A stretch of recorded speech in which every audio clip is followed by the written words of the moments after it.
अस्सलाम वालेकुम दोस्तों। जहेज कितना लानत भरा अमल है, एक छोटा बच्चा से सुनिए। अस्सलामु अलैकुम व रहमतुल्लाहि व बरकातुहू।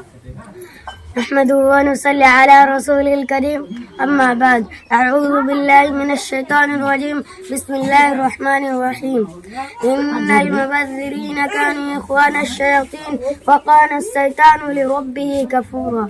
सदर मोहतरम और दीनी भाइयों, जहेज हमारा मुआसरा का वो अनासर है जिसने जिंदगी की बुनियादों को हिला कर रख दिया है, जिसने सैकड़ों हजारों घरों को तबाह और बर्बाद कर रख दिया है, जिसने खेलते हुए मासूम से कलियों को मसर कर रख दिया है।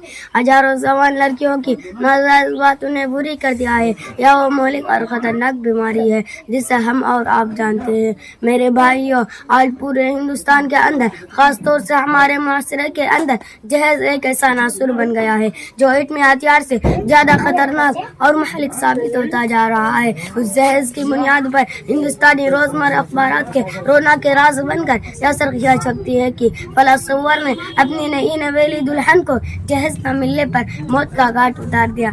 फला ससुराल वालों ने मजीद जहेज का मुतालबा किया, लेकिन पुराना होने पर अपने बहू पर मिट्टी का तेल छिड़कर हलाक कर दिया। लेकिन सुखिया अब तक गैर कामों में नजर आती थी, मगर अफसोस के हमारे मुआसरे के अंदर भी यह हवा फैलती जा रही है।